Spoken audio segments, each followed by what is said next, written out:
فاصلے پر جنگل کی طرف تشریف لے گئی۔ جب آپ اپنی ضرورت سے فارغ ہو کر واپس لوٹی تو راستے میں آپ کو اس بات کا احساس نہ ہوا کہ آپ کے گلے کا ہار ٹوٹ کر کہیں گر چکا ہے۔ لشکر گاہ کی طرف پہنچنے کے بعد جب ہار کا خیال آیا تو آپ فوراً اسے تلاش کرنے کے لیے دوبارہ جنگل کی طرف لوٹ گئی۔ ہار کی تلاش میں تو کچھ وقت لگ گیا۔ جو لوگ سیدنا عائشہ رضی اللہ تعالیٰ عنہ ہودس کو اٹھا کر اونٹ پر رکھا کرتے تھے، انہوں نے یہی گفت آپ ہمیشہ کی طرح ان ہودس میں موجود ہیں۔ اس زمانے میں عورتیں نہایت دبلی پتلی ہوا کرتی تھیں اور سیدنا عائشہ رضی اللہ تعالیٰ عنہ کم عمر اور ہلکے وزن کی تھی، اسی وجہ سے ہودس کا وزن معمول کے مطابق ہی محسوس ہوا۔ یوں ہی انہوں نے ہودس کو اٹھا کر اونٹ پہ سوار کر دیا تو پورا لشکر روانہ ہوا اور کسی کو اس بات کی احساس تک نہ ہوا کہ سیدنا عائشہ رضی اللہ تعالیٰ عنہ یہ پیچھے رہ گئی ہیں۔ ادھر کافی تلاش کے بعد ہار مل گیا۔ اس کے بعد سیدنا عائشہ رضی اللہ تعالیٰ عنہ لشکر کی طرف روانہ ہوئی، مگر وہاں جب پہنچی تو لشکر جا چکا تھا۔ دور دور تک سناٹا ہی سناٹا تھا۔ آپ نے دل میں سوچا کہ جب لوگوں کو میری غیر موجودگی کا علم ہوگا تو وہ یہیں واپس آ جائیں گے۔ اسی خیال سے آپ وہیں بیٹھ گئی اور انتظار کرنے لگی۔ کچھ دیر بعد بیٹھے بیٹھے آپ کی آنکھ لگ گئی۔ حضرت صفوان بن معطل رضی اللہ تعالیٰ عنہ کی یہ ذمہ داری تھی کہ لشکر کے پیچھے چلتے تھے تاکہ اگر کسی کا کوئی سامان گر جائے یا پیچھے رہ جائے تو اسے محفوظ کر سکے۔ اس روز بھی لشکر کے پیچھے تھے، تب بھی وہ اسی جگہ پہنچے جہاں لشکر پہلے ٹھہرا ہوا تھا تو دور سے انہوں نے ایک شخص کو سویا ہوا دیکھا۔ قریب آئے تو پہچان لیا۔ دیکھتے ہی انہوں نے پڑھا انا للہ و انا الیہ راجعون، تو ان کی آواز سن کر سیدنا عائشہ رضی اللہ تعالیٰ عنہ نے جاگ گئی۔ جیسے ہی آپ نے حضرت صفوان بن معطل رضی اللہ تعالیٰ عنہ کو دیکھا، فوراً اپنی چادر سے چہرہ ڈھانپ لیا۔ حضرت صفوان بن معطل رضی اللہ تعالیٰ عنہ نے اس صورتحال پر حیران، مگر انہوں نے اپنی زبان سے ایک لفظ بھی نہیں کہا اور نہ ہی سیدنا عائشہ رضی اللہ تعالیٰ عنہ نے نہ ہی ان سے کوئی بات کی۔ انہوں نے اٹھنی اپنے قریب بٹھا دی، صرف اتنا کہا کہ آپ سوار ہو جائیے۔ سیدنا عائشہ رضی اللہ تعالیٰ عنہ ان پر بیٹھ گئی تو انہوں نے دل میں کہا اللہ تعالیٰ ہی میرے لیے کافی ہے اور وہی سب سے بڑا اور وہی سب سے میرے لیے بہتر ترین سہارا ہے۔ سیدنا عائشہ اونٹنی پہ سوار ہونے کے بعد حضرت صفوان بن معطل رضی اللہ تعالیٰ عنہ نے اونٹ کو اٹھایا، اس کی رسی پکڑی اور چل پڑے۔ چلتے وہ دونوں لشکر میں جا پہنچے۔ اس وقت لشکر نقل اسد کی کام پر دوپہر کے وقت پڑاؤ ڈالے ہوئے تھا۔ جب وہ لشکر میں پہنچے تو منافقوں کے سردار عبداللہ بن ایک نیا بہتان لگانے کا موقع ملا۔ اس نے کہنا شروع کر دیا کہ یہ عورت کون ہے، اسے صفوان اپنے ساتھ لے آیا ہے۔ اس کے ساتھ ہی منافقوں کی زبانیں چل پڑی۔ کسی نے کہا کہ یہ عائشہ ہے، پھر باتوں کو ادھر ادھر مڑ کر پورے لشکر میں پھیلا دیا گیا۔ جب لشکر مدینہ منورہ میں پہنچا، عبداللہ بن ابی نے اس جھوٹی افواہ کو اور زیادہ پھیلانے کی کوشش کی۔ امام بخاری رحمۃ اللہ علیہ نے کہتے ہیں کہ جب منافق اس واقعہ کا ذکر کرتے تو عبداللہ بن ابی آگے بڑھ کر ان کی تائیں کرتا تاکہ یہ بات زیادہ سے زیادہ مشہور ہو۔ مدینہ منورہ میں پہنچنے کے بعد سیدنا عائشہ رضی اللہ تعالیٰ عنہ نے بیمار ہو گئی، تقریباً ایک مہینے تک بیمار رہیں تو دوسری طرف منافق اس جھوٹ کو پھیلاتے رہے اور بڑھا چڑھا کر بیان کرتے رہے، مگر سیدنا عائشہ رضی اللہ تعالیٰ عنہ اس افواہ کی کوئی خبر نہ تھی۔ البتہ ایک بات آپ ضرور محسوس کر رہی تھی کہ جب پہلے آپ بیمار ہوتی تھی تو رسول صلی اللہ علیہ وسلم آپ سے بہت شفقت اور محبت پیش آتے تھے، مگر اس بار آپ صلی اللہ علیہ وسلم کچھ انداز میں کچھ فرق محسوس ہو رہا تھا۔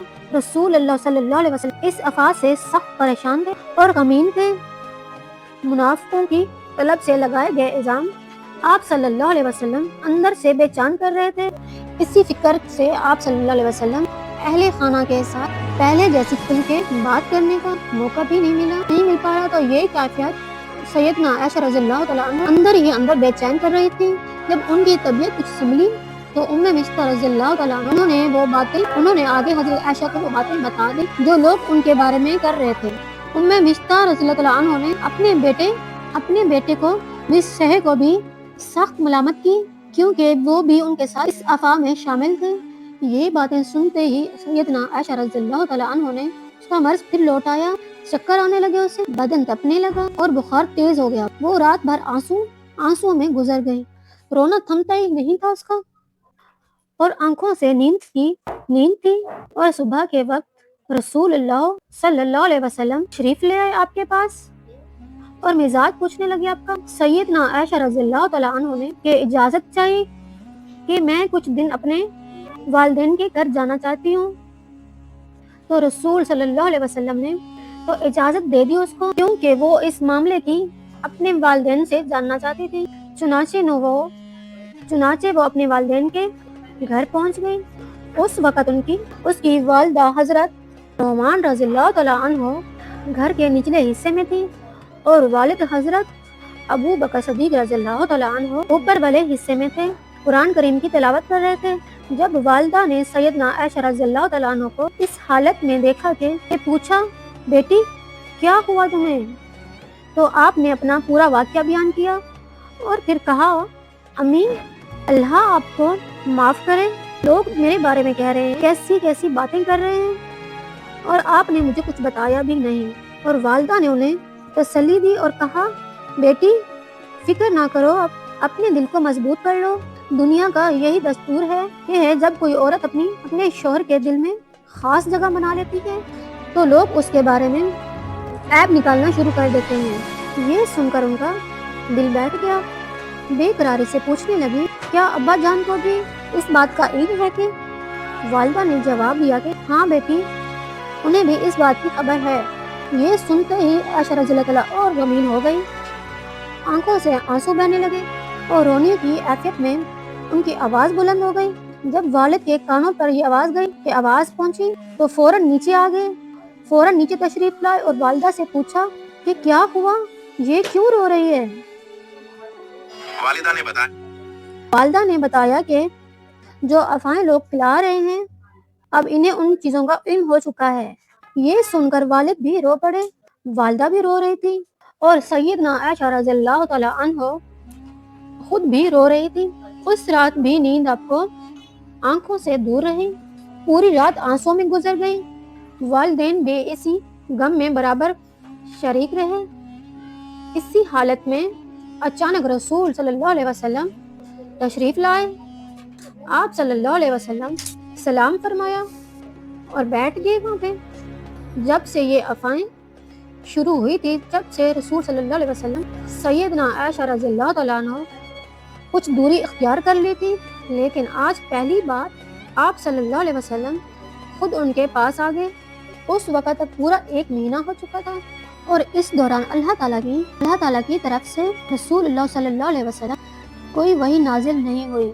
بیٹھتے ہی رسول صلی اللہ علیہ وسلم کلمہ شہادت پڑھا، پھر فرمایا، اے عائشہ، مجھ پر کوئی باتیں پہنچی، اگر تم اس الزام سے پاک ہو تو اللہ تعالیٰ خود تمہاری بے گناہی ظاہر فرما دیں گے۔ اگر کوئی غلطی بھی ہوئی ہے تم سے تو اللہ تعالیٰ سے معافی مانگو اور توبہ کرو، کیونکہ جب کوئی بندہ اپنے گناہوں کا اعتراف کرتا ہے، توبہ کرتا ہے، تو اللہ تعالیٰ توبہ قبول کر لیتا ہے۔ یہ سن کر سیدنا عائشہ رضی اللہ تعالیٰ عنہ آنسو رکنے کا نام نہیں لیتے تھے۔ اس پر آپ نے اپنے والدین سے کہا، جو کچھ رسول صلی اللہ علیہ وسلم نے فرمایا ہے کہ یہ اس کا جواب دیں، لیکن حضرت ابو بکر صدیق رضی اللہ تعالیٰ عنہ کہا کہ یہ نہیں جانتے کہ اللہ کے رسول صلی اللہ علیہ وسلم کیا کہا جاتا ہے، کیا کہا جائے کہ تب سیدنا عائشہ رضی اللہ تعالیٰ عنہ نے تو خود بول اٹھی کہ سب لوگ یہ باتیں سنی، اگر میں کہوں کہ میں ان الزامات کو پاک ہوں اور میرا اللہ ہی جانتا ہے کہ میں بے گناہ ہوں، تو کیا آپ اس پر یقین کریں گے؟ اور اگر میں یہ کہہ دوں کہ میں بے قصور ہوں، اگر یہ میں کہہ دوں کہ میں بے قصور نہیں ہوں، اسی لیے میں صبر کروں گی اور اپنے دکھ اور درد کو شکایت سے صرف اپنے اللہ سے کروں گی۔ یہ کہہ کر سیدنا عائشہ رضی اللہ تعالیٰ عنہ نے اٹھی اور اپنے بستر پر لیٹ گئی۔ اس وقت یہ سوچنا بھی مشکل تھا کہ اللہ تعالیٰ ان کی اس کے معاملے میں آیات نازل ہوئی ایسی آیات نازل فرمائیں گے کہ ان کی تلاوت ایام میں مسجد میں کی جائے گی۔ انہیں بس اتنا یقین تھا کہ اللہ تعالیٰ اپنے نبی صلی اللہ علیہ وسلم کوئی خواب دکھا دیں گے جس پر ان کی بے گناہی ثابت ہو جائے گی، لیکن اچانک رسول اللہ صلی اللہ علیہ وسلم پر اللہ کے حکم سے نازل ہونے کے اثار میں محسوس ہونے لگے۔ جب رسول اللہ صلی اللہ علیہ وسلم پر وہی نازل ہوئی تو آپ کے مبارک جسم پر تکلیف کے اثار واضح ہو گئے۔ یہ دیکھتے ہوئے حضرت ابو بکر رضی اللہ تعالیٰ عنہ، صدیق رضی اللہ تعالیٰ عنہ، آپ صلی اللہ علیہ وسلم جسم پر کپڑا ڈال دیا اور آپ کے مبارک بستر کے نیچے ایک تکیہ رکھ دیا۔ سیدنا عائشہ رضی اللہ تعالیٰ عنہ فرماتی ہیں کہ جب انہوں نے رسول اللہ صلی اللہ علیہ وسلم پر وحی کے اثار دیکھے تو انہیں کسی قسم کی گھبراہٹ محسوس نہیں ہوئی، کیونکہ انہیں پورا یقین تھا کہ وہ بے گناہ ہیں۔ البتہ ان کے والدین اس وقت بھی انتہائی خوف تھا۔ آخر کار وہی مکمل ہوئی۔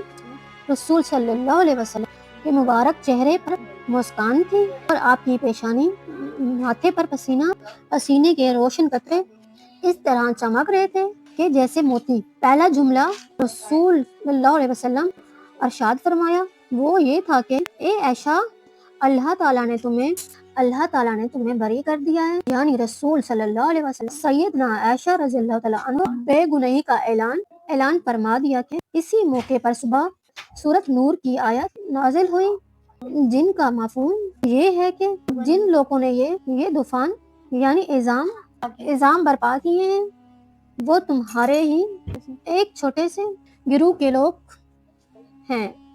تم اس واقعہ کو اپنے لیے برا مت سمجھو، بلکہ یہ تمہارے حق میں بہتر ہے کہ ہر شخص نے جتنا کچھ کہا ہے اسی کے مطابق گناہگار ہوں گے۔ سورۃ نور آیت 11 یہ آیات قرآن کریم میں ہمیشہ کے لیے موجود رہے گی۔ جن لوگوں نے اس الزام میں حصہ لیا ہر ایک پر اس کے کہے کے مطابق گناہ مقرر کیے جائیں گے۔ جس نے سب سے زیادہ حصہ لیا یعنی عبداللہ بن ابے، سخت سے سخت سزا ملے گی۔ اللہ تعالیٰ نے ان آیات میں مسلمانوں کو فرمایا کہ جب تم لوگوں نے یہ بات سنی تھی کہ کیوں نہ مسلمان کے لیے مردوں اور مسلمان عورتوں نے اپنے ہی لوگوں کے بارے میں اچھا گمان کیا ہوتا کہ فوراً ہی کہہ دیا ہوتا کہ یہ تو اسرائیل جھوٹ ہے۔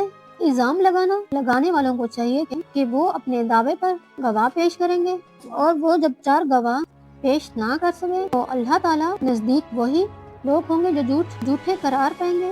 اللہ تعالیٰ نے فرمایا کہ اگر دنیا اور آخرت میں تم پر اللہ کا فضل اور اس کی رحمت نازل ہوتی، جس بات میں تم پڑ گئے ہو اس پر تمہیں سخت عذاب دیا جاتا، تم اس جھوٹ کو اپنی زبانوں سے ایک دوسرے تک پہنچاتے رہے اور اپنے منہ سے ایسی باتیں کہہ دیتے جن کا تمہیں کوئی علم نہ تھا، تم اسے معمولی سمجھ رہے تھے، حالانکہ اللہ تعالیٰ نزدیک ایک بہت بہت بڑا گناہ ہے۔ اللہ تعالیٰ نے یہ بھی فرمایا کہ جب تم نے پہلی بار یہ بات سنی تھی اور کیوں نہ یہ کہا، تم نے ایسی بات زبان پر لانا بھی ترجیح نہیں دیتا، اللہ پاک ہے، یہ تو بہت بڑا بہتان ہے۔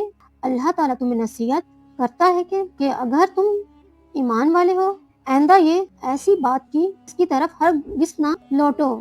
اللہ تمہیں اپنے اہل ایمان کام صاف بیان کرتے ہیں اور اللہ سب کچھ جانتا ہے کہ بڑی حکمت والا ہے۔ پھر اللہ تعالیٰ نے فرمایا کہ جو لوگ چاہتے ہیں کہ ایمان والوں میں بے حیائی کی باتیں پھیلیں کہ ان کے لیے دنیا اور آخرت دردناک عذاب ہے کہ اس پر توجہ ہے کہ جو نہ کرو، کیونکہ اللہ جانتا ہے کہ اور تم نہیں جانتے، اور اگر اللہ فضل، اس کی رحمت اور اس کی شفقت شامل احاط نہ ہوتی جو تمہیں توبہ کی توفیق تک نہ دیتی، تم بھی وہی سخت بچ پاتے۔ اللہ بڑا مہربان اور نہایت رحم والا ہے۔ سورۃ نور آیات 11 سے 20 ان آیات میں نازل ہونے سے پہلے سیدنا عائشہ رضی اللہ تعالیٰ عنہ ایک خواب بھی آیا۔ خواب میں ایک نوجوان آیا اور اس نے پوچھا اتنی غمگین کیوں ہو؟ جواب دیا گیا کہ لوگوں کی باتوں نے دل کو دکھا دیا ہے۔ اس پر سیدنا عائشہ رضی اللہ تعالیٰ عنہ نے کچھ خوف بھی محسوس ہوا، تو تب اس نوجوان نے کہا کہ ان الفاظ میں دعا کیا کرو کہ اے نعمتوں کو پورا کرنے والے، غموں کو دور کرنے والے، اے پریشانی دور کرنے والے، فیصلوں سے سب سے زیادہ انصاف کرنے والے، اے ظالم سے بچانے والے، اے اول اے آخر میری اس پریشانی کو دور فرما دے اور میرے لیے نجات کوئی راہ نکال دے۔ تو یہ دعا سن کر سیدنا عائشہ رضی اللہ عنہ انہوں نے کہا کہ بہت اچھا، پھر ان کی آنکھ کھل گئی اور انہوں نے یہی الفاظ میں دعا کی۔ اس دعا کے بعد اللہ تعالیٰ نے ان کے لیے نجات کا اور راحت کے دروازے کھول دیے۔ الزام لگانے والے مصر رضی اللہ تعالیٰ عنہ نے بھی شامل تھے۔ حضرت ابوبکر صدیق رضی اللہ تعالیٰ عنہ ان کا خیال رکھتے، بلکہ انہی کی سرپرستی میں ان کی پرورش ہوئی، لیکن افسوس وہ بھی اس الزام میں شریک تھے۔ جب اللہ تعالیٰ نے سیدنا عائشہ رضی اللہ تعالیٰ عنہ کو بے گناہی ظاہر فرمائی، تو حضرت ابو بکر صدیق رضی اللہ عنہ مصر رضی اللہ تعالیٰ عنہ کو اپنے گھر سے نکال دیا اور فرمایا کہ اللہ کی قسم اب میں کبھی بھی تم پر اپنا مال خرچ نہیں کروں گا اور نہ ہی تمہارے اس میں محبت اور شفقت میں برتاؤ کروں گا۔ اسی موقع پر اللہ تعالیٰ نے سورۃ نور کی یہ آیت نازل فرمائی، تم میں سے جو لوگ دین میں بڑائی رکھتے ہیں انہیں اللہ تعالیٰ نے دنیا وسعت دی ہے، اپنے قریبی رشتہ داروں کو، مسکینوں، غریبوں اور اللہ تعالیٰ کی راہ میں ہجرت کرنے والوں کا دینے سے قسم نہ کھائیں، بلکہ انہیں معاف کر دیں اور درگزر کریں۔ کیا یہ تم پسند نہیں کہ اللہ تعالیٰ تمہیں معاف کر دے؟ بے شک وہ معاف کرنے والا ہے۔ اس آیت کے نازل ہونے کے بعد حضرت محمد صلی اللہ علیہ وسلم حضرت ابو بکر رضی اللہ عنہ کو فرمائی، کیا یہ تم پسند نہیں کرتے کہ اللہ تمہیں معاف فرما دے؟ حضرت ابو بکر صدیق رضی اللہ تعالیٰ عنہ عرض کیا کہ اللہ کی قسم میں ضرور چاہتا ہوں کہ میں اللہ تعالیٰ میری مغفرت عطا فرما دے۔ اس کے بعد مصر رضی اللہ تعالیٰ عنہ نے ان کے پاس گئے اور جو مالی مدد انہوں نے بند کر دی تھی دوبارہ دینے کا فیصلہ کیا، صرف جاری نہیں کی بلکہ ڈبل کر دی، اور فرمایا کہ اللہ کی قسم کہ اب میں کبھی بھی مصر کا خرچہ بند نہیں کروں گا۔ مصر رضی اللہ عنہ اپنی قسم کا کفارہ بھی عطا کیا۔ اب ہم آپ کو شعبان کی برکت والی رات کے بارے میں بتاتے ہیں۔ شعبان کی 15ویں رات کو شب برات کہا جاتا ہے، یعنی وہ رات جو اللہ تعالیٰ نے اپنی مخلوق کے لیے گناہوں کو معاف کرنے کا